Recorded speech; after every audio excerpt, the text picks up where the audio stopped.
గత కొద్ది రోజులుగా కురుస్తున్న భారీ వర్షాలతో విజయవాడ మొత్తం మునిగిపోయిన విషయం మనకు తెలిసిందే. వీటిని వరదలు అనడం కన్నా జల ప్రళయం అని చెప్పొచ్చు. ఇంతటి జల ప్రళయాన్ని విజయవాడ వాసులు ఎప్పుడూ చూడలేదు. ప్రతి ఇల్లు నీట మునిగింది. అయితే ఇంతటి జల ప్రళయం నుంచి తేరుకోవడానికి ఉన్న అన్ని దారులు వెతుకుతున్న సందర్భంలో ఒక విషయం మాత్రం విజయవాడ వాసుల్ని ఒక్కసారిగా భయభ్రాంతులకు గురిచేసిందని చెప్పొచ్చు.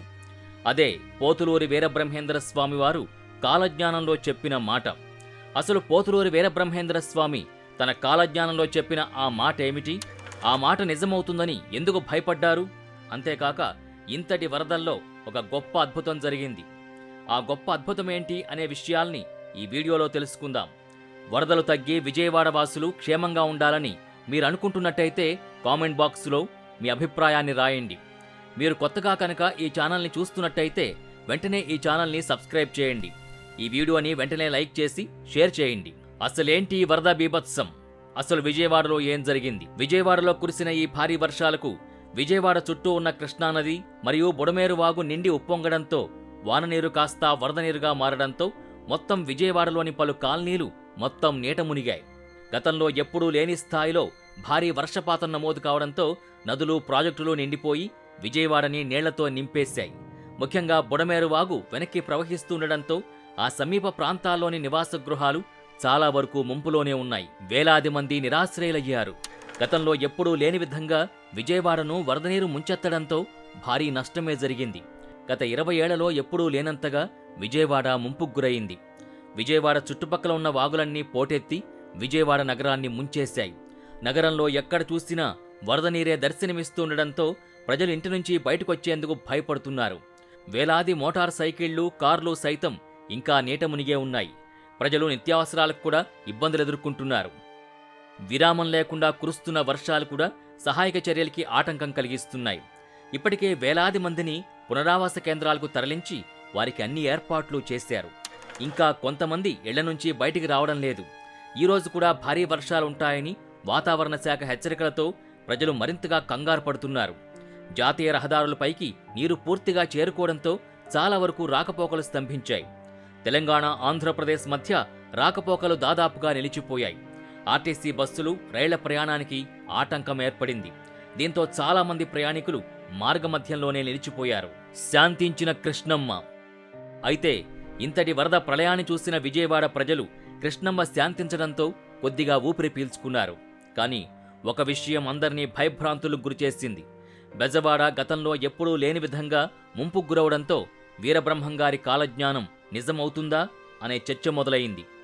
పోతులూరి వీరబ్రహ్మేంద్ర స్వామి చెప్పినట్టుగా ఇంద్రకీలాద్రిపై ఉన్న కనకదుర్గ అమ్మవారి ముక్కు పుడకని వరద నీరు తాకితే ప్రళయం వస్తుందని కాలజ్ఞానంలో ప్రస్తావించారని, ఇప్పుడు పరిస్థితి చూస్తే అది నిజమయ్యట్టు ఉందనే చర్చ జనాల్లో మొదలైంది.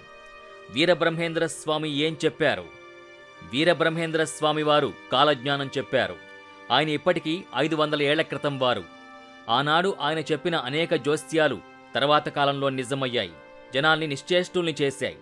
అలాంటి జోస్యమే ఒకటి ఆయన విజయవాడ మీద కూడా చెప్పారు. బెజవాడలో కృష్ణ ఉప్పొంగి కొండ మీద ఉన్న కనకదుర్గమ్మ ముక్కు పొడుకుని తాకుతుంది అని బ్రహ్మంగారు ఆనాడు రాశారు.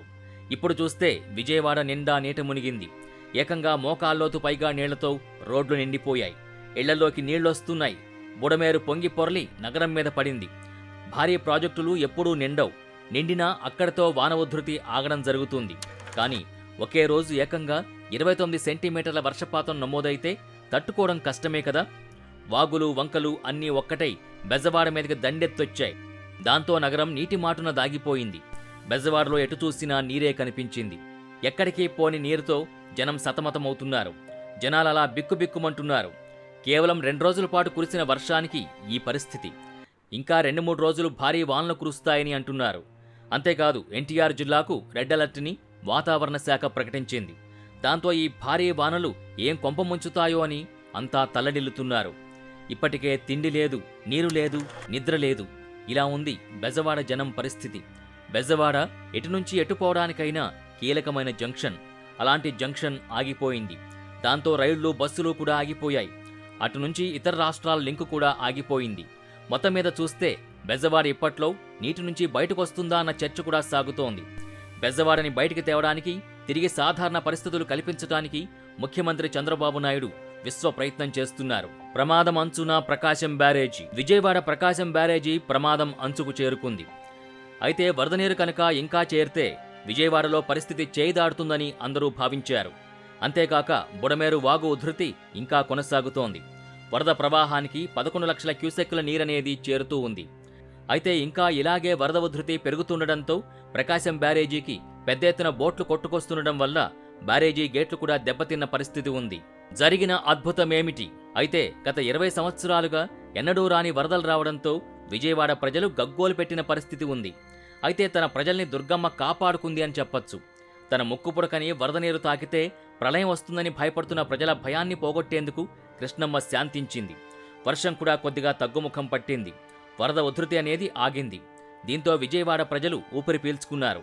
దుర్గమ్మ మా వెంట ఉందని, దుర్గమ్మే మమ్మల్ని కాపాడిందని అందరూ ముక్తకంఠంతో మాట్లాడుతున్నారంటే ప్రజలు ఎంత భయపడ్డారనేది మనం అర్థం చేసుకోవచ్చు.